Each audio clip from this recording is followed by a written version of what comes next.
before I start, I gotta showcase something that cannot be showcased after beating Zazabi. It's basically a version of the Zero that is stronger. It's this blue Zero here. This blue Zero takes 30 regular shots to bring down. But it can, at decent frequency, drop a red X, so it might be worth destroying. As a note, I have labbed out how the zeros, labbed out damage values using the blue zeros. Basically, the charged beam is equivalent. The fully charged shots from the charged beam deals 5 damage. Missiles and bombs each deal only 2 damage. Just what? Oh, and by the way, in case you're wondering, the pseudo screw attack with the charged beam that deals 3 damage. So yeah. Oh, and my math was off. And I had a factual inaccuracy about the red zeros. It actually takes 4 shots to bring down a red zero. Or regular zero, as the case may be. Not 5, but like I originally said. But anyway, I'm gonna showcase where another blue zero is. Namely in this passage that would be a dead end if you're right here. It can be a little bothersome to take out, but you might think you're being smart going this way, but no. There's no way to reach the Ghidorah from here, so you have to go back. This is actually the wrong way. But, yeah. At least I'm able to showcase the blue zeros. We now return into a regularly scheduled Metroid Prime Minimalist no damage playthrough. Hey guys, MGDH here, and welcome back to the Metroid Fusion Minimalist no damage playthrough. And yeah, first off, I should point out about sound toggling. Yeah, you can set it to either the Game Boy Advance sound or headphones. Obviously, I'm going with headphones because, yeah, headphones is obviously quieter, so that the headphones aren't providing overloading sound. Because you might have noted that Metroid Fusion is loud enough as it is, and it's only going to get louder, believe me. But let's get this on the road. Yeah, learn something new every day. So, reporting back to the navigation room after having escaped. Samus, we've got trouble. Releasing the security lock may have been a bad idea. The SAS has invaded the water environment in Sector 4. AQA with several thousand X. With the blue hatches active, the SAS slipped in easily. Creatures and systems in Sector 4 are already showing multiple irregularities. I'm currently investigating. I'll brief you in the navigation room when you arrive. Is your objective clear? Yes, it is. Now head for Sector 4. So we're heading for Aqua. So far we've had a grass world and an aqua. And we're going to have a water world. I wonder if we're going to have a fire world too. Yes, an enemy with my strongest abilities. But is that a half reason? Probably not. It's just a killing machine. In my current state, I can't face it head on. The SAS is me, only heartless. I must stop it before it learns its potential and threatens the universe. That would be bad. It'd be even more of a threat than say a terrible guard will kill your parents. And yet you're going to fade it head on instead of doing something I name like freaking out. Just, what? What's that? So Sector 4 is to the right of Sector 2 because it's an even numbered sector, of course. Navigation room. Again.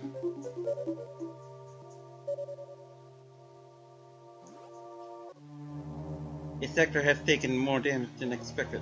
I knew the X were powerful and destructive, but still, it seems to be purposeful. We certainly can't rule out the possibility that the SAX has a high degree of intelligence. I find the X fascinating, especially this Samissaran X. Well, as long as you're aware of this thing, curiosity killed the cat. But I digress. This sector is home to a very large creature, the researcher called Serris. It is capable of moving and attacking at ultra-high speed. Ultra-high speed? Is that going to involve what I think it will? The more senseless and widespread destruction here may be attributable to Serris. No doubt the SAS released it, but I can't be sure why yet. Serris has returned often to the breeding tank here. Its natural behavior must be to go back to it periodically. It's a valuable specimen, but you have been authorized to terminate it. If you don't, it may invade other sectors. Is your objective clear? Yes, it is. While you're moving, be careful. Some broken power nodes have electrified the water, but we can't cut the power. Doing so would affect the whole station adversely. If you touch the water, you'll be electrocuted. Conserve energy as you go. Will do. Safe room. Oh, and to the left. Oh, and I should point out that you may have noticed by now that each sector starts off with a navigation room, then a safe room, then a recharge room. I should mention what the recharge. I should show what the recharge room does. Weapons and energy fully restored. Yeah, the recharge room fully restores your weapons and energies. So basically your camp. So speaking of camping, I'll be right back. So it's time to move out and see what's going on with this Serris creature of Sector 4 AQA.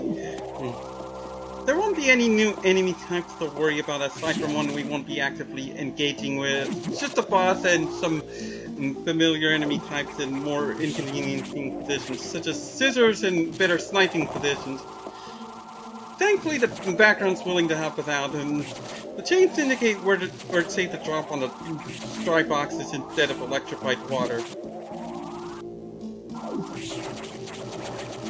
Keep in mind that non-electrified water will also be patrolled by Skullterra, which would be normal fish enemies, but they are territorial, so let's just stay on dry land where feasible.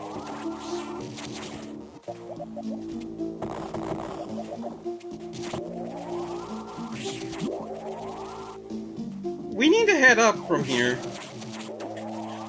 Be careful about destroying these blocks. If you destroy them because the Owtches are affected by gravity, so they aren't floating monsters, you know. Also, that Scissor's in a bothersome position. It can potentially catch you rushing with a snipe attack, so. But the secret passage pays off because now we're at Serris' incubation tank, which houses the skeletal remains of some sort of snake dragon. Yeah, you can guess what's going on already, but in case it's not obvious, well, there's a Ghidorah here. We have to fight this Ghidorah underwater too, so you have to be ready to jump over its beams, accounting for the water hampering your movement. Yeah, stay on dry land against this boss, snake dragon, better known as Serris. When you hit Serris, it moves faster for a few seconds. It alternates between moving high and moving low. Gotta react to it, of course.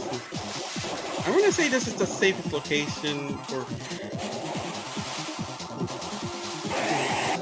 dodging Serris' attack.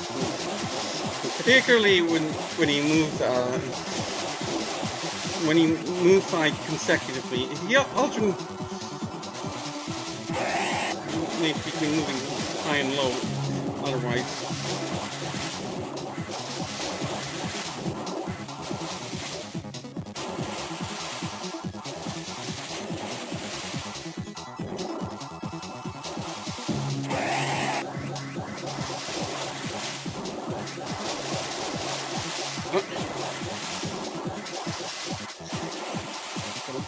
Close attention. Oh, there we go.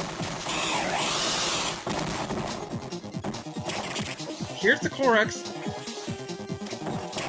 Just gotta play acrobat against it. You want to be careful not to slip off the platform. Otherwise, forget. No, damn it. You'll just plain be dead. The Corex will be happy to. Will be hug happy against you, and you won't be able to escape because of the water.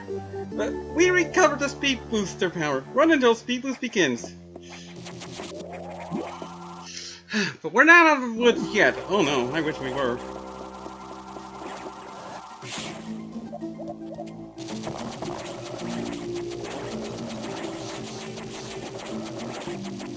Gotta take out these Owtches.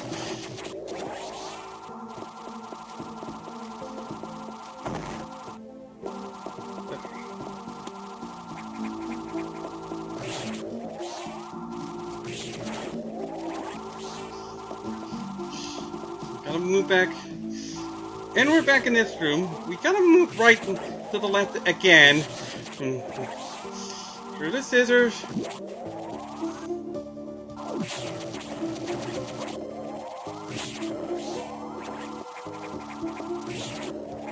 Let's be careful not to land on the water. That's a good way to get caught by the skull terrorists.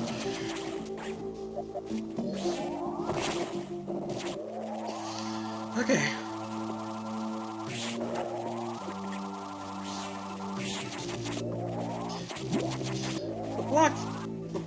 The bomb blocks are gone. This time we need to...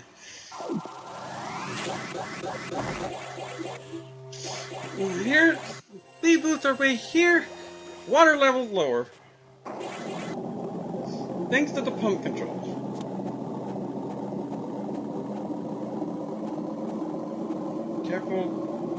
Careful not to move onto the water. It can still shock you.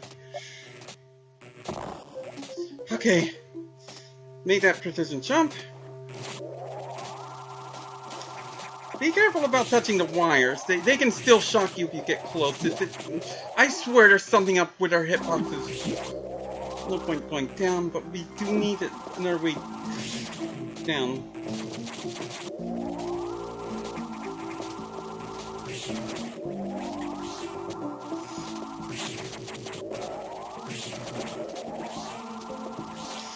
Have to clear the way with Scissors.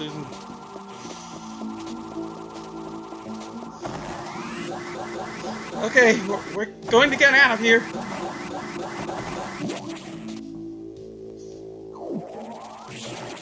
Oh, scissor ambush. And it tries to turn into a cool scissor, but it's no match for us, and we made it. Okay. This part's done. Let's save our game. So next time we're going to report our success. So until then, thanks for watching, and I hope you have a good day. MKDH out.